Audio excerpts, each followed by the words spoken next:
नमस्कार. होळी हा सण जुने जे वाईट आहे ते सर्व सोडून देऊन नव्याने सुरुवात करण्याचा हा पवित्र सण आहे. त्यामुळे तुम्हाला या दिवशी अत्यंत महत्त्वाचा एक उपाय करायचा आहे. तर होळी सोमवारी आहे की मंगळवारी कधी साजरी करावी आणि या दिवशी काहीच नाही केले तरीही चालेल, परंतु इथे अर्पण करा ही एक नारळ. घरातील इडापिडा, वाईट बाधा, भांडणे नष्ट होतील आणि तुमची व तुमच्या कुटुंबाची प्रगती होणार आहे. तर असा हा नारळ कुठे अर्पण करायचा आहे, कोणत्या वेळेत करायचा आहे, सविस्तर माहिती आपण या व्हिडिओमध्येच बघणार आहोत. त्यामुळे व्हिडिओ स्किप न करता शेवटपर्यंत बघा. माहिती आवडल्यास लाईक, शेअर, सबस्क्राईब करून बेल आयकॉनला आवर्जून प्रेस करा आणि कमेंट बॉक्समध्ये ओम नमो भगवते वासुदेवाय नमः लिहायला अजिबात विसरू नका. मराठी वर्षाचे सरते शेवटी फाल्गुन पौर्णिमेस साजरी होणारी होळी हिला हुताशनी पौर्णिमा, शिमगा या नावाने ओळखली जाते. अपप्रवृत्तीचा नष्ट करून त्यावर विजय मिळवण्याचा उत्साह म्हणजे हा सण आहे. खरे तर जुने जे काही असेल ते सोडून नव्याने मराठी नवीन वर्षाची सुरुवात करण्याचा हा सण आहे.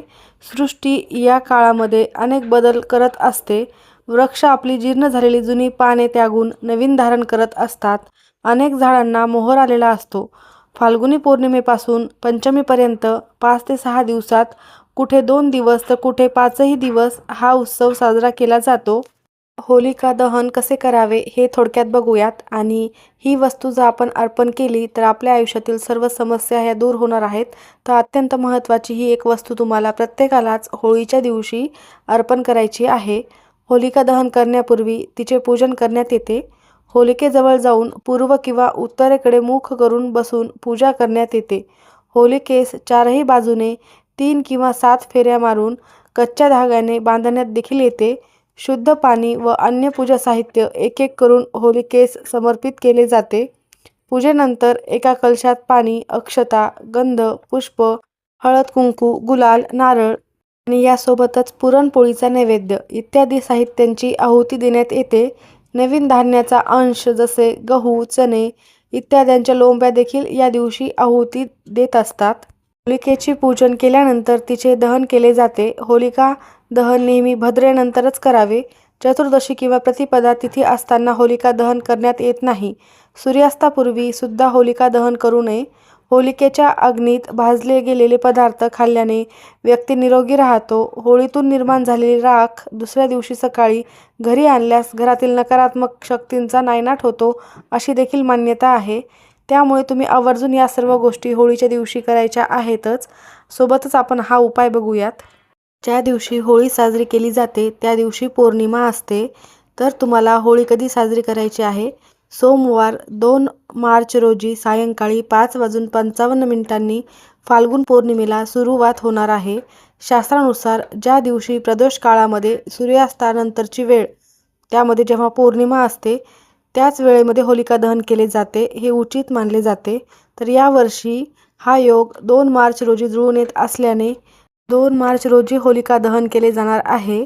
मंगळवार 3 मार्च रोजी ग्रस्तोदित चंद्रग्रहण आहे आणि या ग्रंथामधील नियमानुसार ज्या दुसऱ्या दिवशी ग्रहण असेल तर त्या पूर्वीच्या दिवशी होलिका दहन करणे श्रेयस्कर असते. म्हणूनच तुम्हाला होळी ही 2 मार्च रोजी साजरी करायची आहे, म्हणजेच सोमवारी साजरी करायची आहे. अनेकांना असा प्रश्न पडतो की भद्र काळामध्ये शुभ कार्य करणे टाळावेत, मग होळीचे काय? यावर सांगणे म्हणजे सोमवारी 2 मार्च रोजी सूर्यास्तानंतर प्रदोष काळात भद्रा असली तरीही त्या काळात होलिका दहन करता येते. त्यामुळे भद्रा असली तरीही शास्त्राप्रमाणे या काळातील पौर्णिमेला तुम्ही महत्त्व देऊन होळी पेटवू शकता. होलिका दहनाच्या दुसऱ्या दिवशी म्हणजेच मंगळवारी 3 मार्च रोजी धुलिवंदन असेल. मात्र या दिवशी चंद्रग्रहण असल्यामुळे या दिवशी तुम्ही ग्रहणाचे वेध आणि पाळण्याचे नियम लक्षात घेऊनच हा धुलिवंदनाचा सण साजरा करायचा आहे.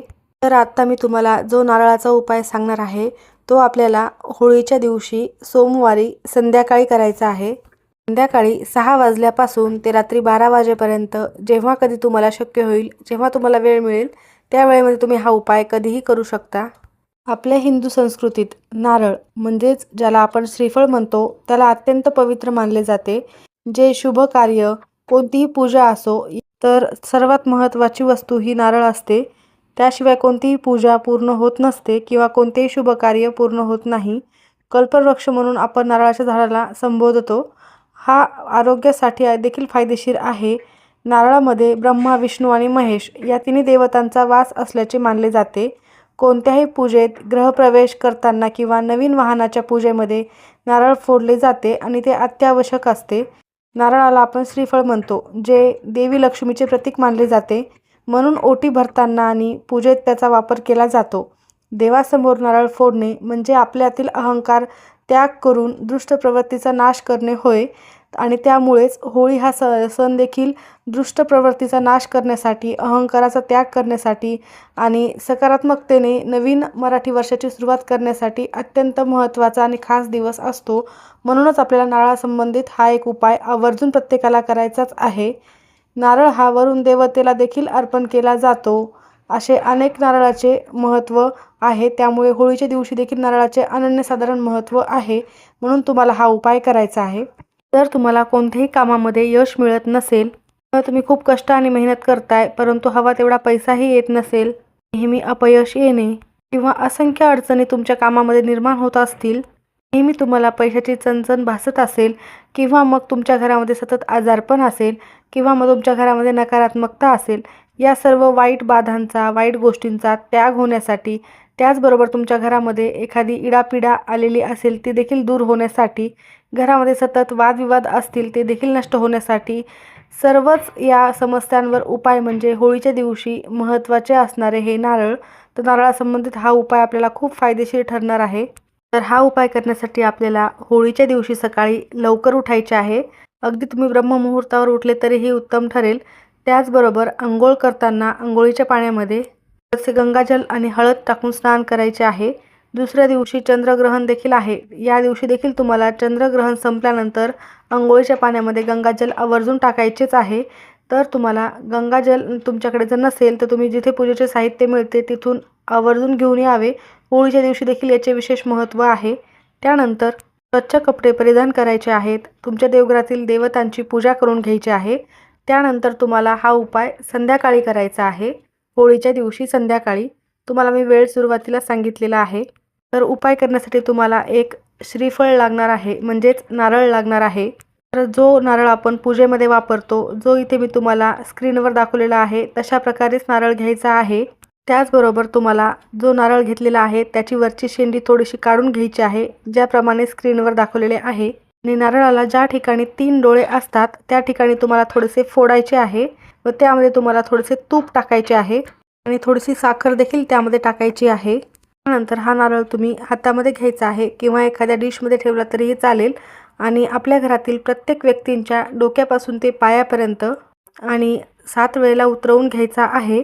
नारळ हातात घेताना नारळाची शेंडी ही व्यक्तीच्या तुम्ही अंगावरून हा नारळ उतरून घेत आहात त्या व्यक्तीकडेच ही शेंडी असेल अशा प्रकारे हातात धरायचा आहे आणि त्यानंतर डोक्यापासून पायापर्यंत असा 7 वेळेला उतरवून घ्यायचा आहे. त्यातील प्रत्येक व्यक्तींवरूनच ही प्रक्रिया करायची आहे.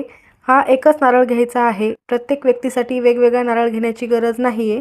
लहानातल्या लहान मुलांपासून ते मोठ्यांपर्यंत घरातील आजारी व्यक्तींवरून देखील तुम्हाला या प्रकारे नारळ उतरवून घ्यायचा आहे. त्यानंतर तुमच्या घराच्या मुख्य प्रवेशद्वारावरून देखील 7 वेळेला उतरवून घ्यायचा आहे आणि त्या ठिकाणी होळी तुम्ही पेटवलेली असेल तिथे तुम्हाला हा नारळ अर्पण करायचा आहे आणि होलिकेमध्ये दहन करायचं आहे. जर तुम्ही घरी होळी पेटवली असेल तिथे करू शकता किंवा तुमच्या घराच्या आजूबाजूला कुठेही जिथे होलिका दहन केले जाते तिथे तुम्ही हा नारळ अर्पण करू शकता. त्यानंतर तुम्हाला हा नारळ होलिकेमध्ये अर्पण करून 7 किंवा 11 प्रदक्षिणा करायच्या आहेत. होळीला नमस्कार करायचा आहे. मनोभावे प्रार्थना करायची आहे की माझ्या घरातील सर्व दुःख दारिद्र्य नष्ट होऊ दे, प्रत्येक कामामध्ये प्रत्येकाला यश मिळू दे, कुटुंबाची प्रगती होऊ दे, घरातील वादविवाद भांडणे सर्व काही नष्ट होऊ दे, वाईट बाधा देखील नष्ट होऊ दे, यासाठी मनोभावे प्रार्थना करायची आहे. हा दिवस वाईटाचा त्याग करण्यासाठी अतिशय महत्त्वाचा दिवस आहे. या दिवशी तुम्ही हा उपाय केल्याने सकारात्मकता तुमच्या घरामध्ये कायम टिकून राहील. त्याचबरोबर तुमच्या घरामध्ये सतत भांडणे वादविवाद होत असतील त्यासाठी अजून एक प्रभावी उपाय आहे. सुके खोबरे तुम्हाला घ्यायचे आहे. सुक्या खोबऱ्याचे तुकडे 5 तुकडे घ्यायचे आहेत. त्यानंतर हे 5 तुकडे आपल्या घरातील प्रत्येक व्यक्तींच्या डोक्यापासून ते पायापर्यंत असे 7 वेळेला उतरवून घ्यायचे आहेत आणि हे तुम्हाला पेटत्या होळीमध्ये अर्पण करायचे आहेत. असे केल्याने तुमच्या घरातील सर्व सदस्य एकमेकांसोबत प्रेमसलोख्याने राहतील. घरातील वादविवाद, भांडणे देखील नष्ट होणार आहे आणि प्रत्येकाची प्रगती देखील होईल. त्यामुळे तुम्ही हा एक साधा उपाय नक्की करा. यामुळे सर्व नकारात्मकता ही नष्ट होत असते. होळीच्या दिवशी नक्की हे उपाय करा. माहिती आवडली असेल तर लाईक करा. सर्वांचे खूप खूप धन्यवाद.